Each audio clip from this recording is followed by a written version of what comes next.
welcome to the channel. This is my fourth grader and we are about to share with you all our 2021-2022 fourth grade curriculum picks. Stick around. Welcome to the channel. My name is Morgan here at The Life of Tillmans. If this is your first time, welcome. I hope that you find all that you enjoy here at The Life of Tillmans. While you're here, don't forget to hit that subscribe button and click the notification bell so that you do not miss any of the upcoming videos. If you've been with us before, we are about to have some fun, you guys, and talk all things curriculum. This is the start of our curriculum series, I will call it. I have 3 children, a 4th grader, 3rd grader, and a pre-K-er. This week, I'm going to be giving you each one of their individual curriculums, so 3 videos, and then next week, we will go into family subjects as well as some little boxes that I have for my toddler and some other resources that we are going to be using. So stick around in the next couple of weeks. You will see all things curriculum in our home for moving forward. I added my daughter into this video because they play such an integral role in what our final decision is for curriculum. I always ask their opinion. We talk about the previous year's curriculum, what worked, what didn't work, what they liked, what they didn't like, and I take that into serious consideration as to how we move forward with curriculum changes. Does it make the final decision if they say, no, I don't like this? Do we completely veto it? No, there's more that goes into that. I will link the videos down below as to how I go through the process of choosing curriculum. I talked about that a couple of weeks ago. And so we have gotten to a point now where we are done choosing curriculum for them and we're ready to get started soon. She's happy about that.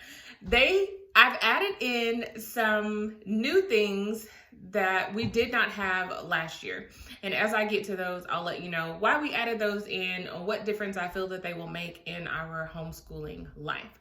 First thing up is language arts. Last year, we used Master Book's language lessons for living education.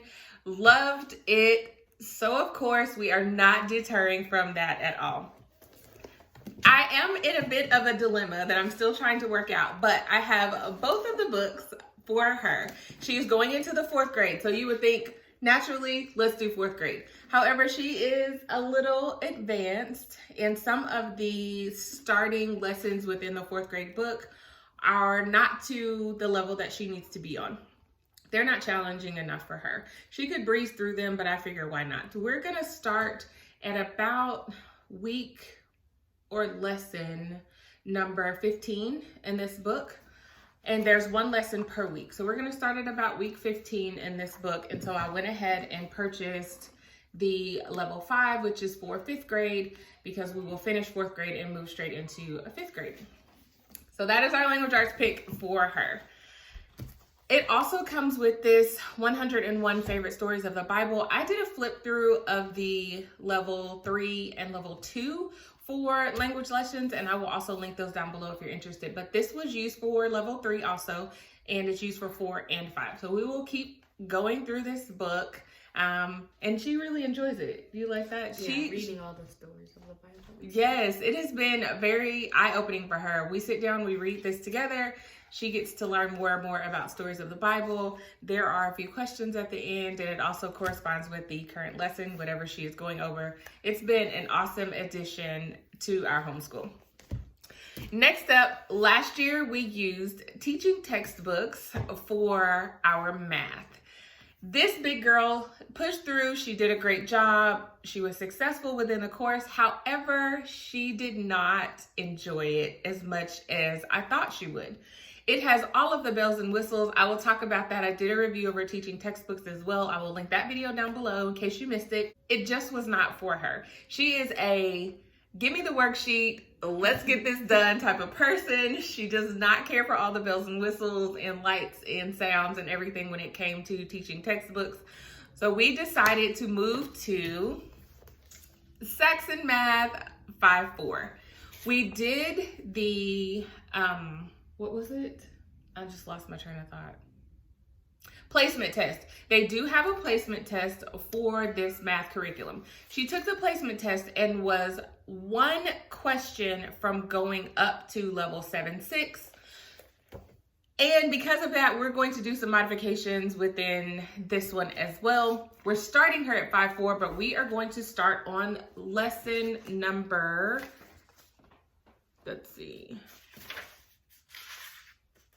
investigation 3, but I believe the next lesson is lesson 30 in this book. I want to make sure. Oh, lesson 31. So she will be starting the book in lesson 31 because she is further along in this. And as I was reading through the table of contents, I saw that there are some, she's looking at it because she hasn't had a chance. I just took the wrapper off of it and she's been itching to get at this book for the longest. But I decided to start her at lesson 31. There were some things in the beginning very easy for her, and I still believe that even starting at lesson 31, she will breeze through the first maybe 10 lessons fairly easy, but it'll be a good refresher and start as she moves forward to more challenging math concepts. With this, you have the student workbook here. There's also the test and worksheets booklet, and it has fast math facts where they go through and timed exercises. And then we also have the solutions manual.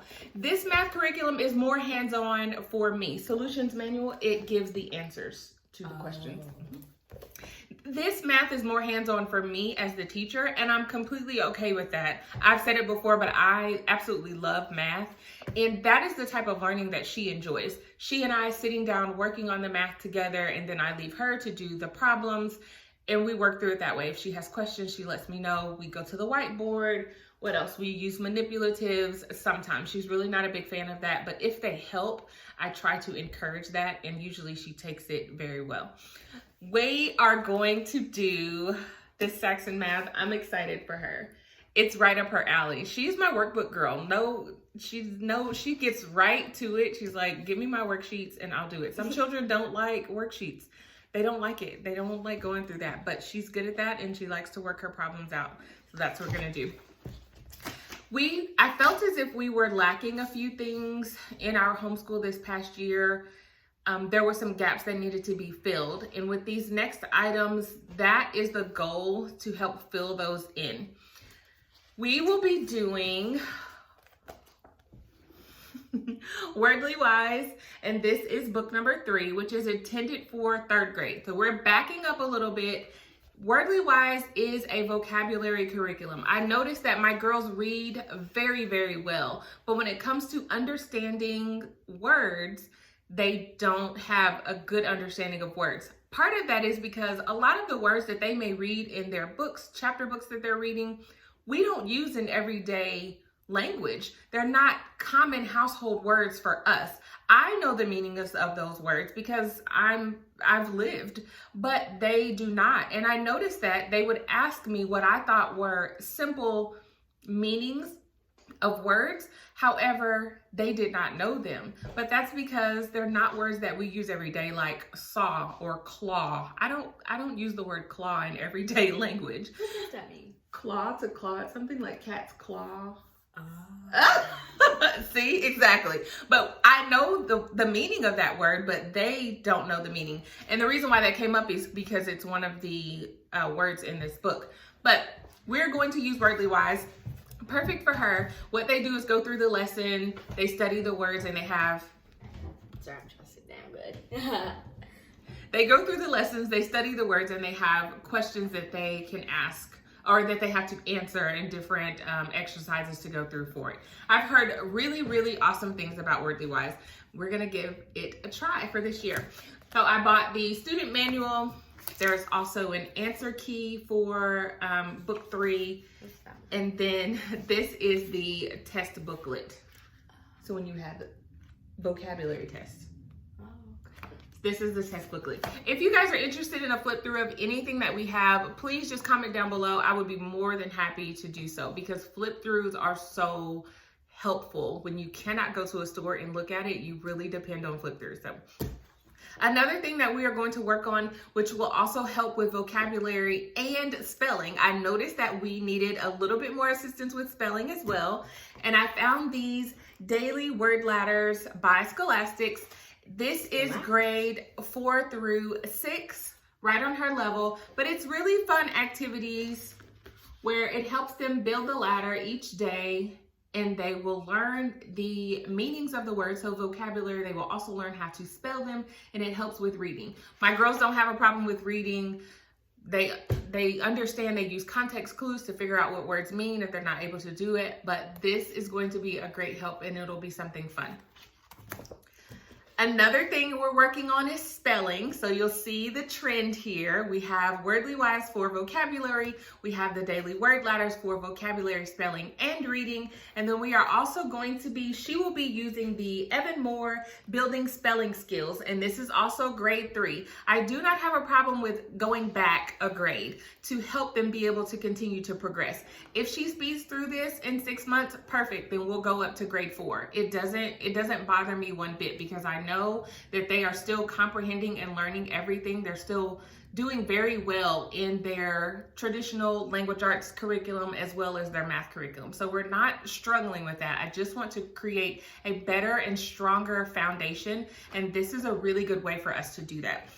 These I printed off, had the binding cut off of the original book, printed it off, made copies, and then had it spiral bound so that we can continue to use them. I have 2 other daughters coming up. This will be perfect.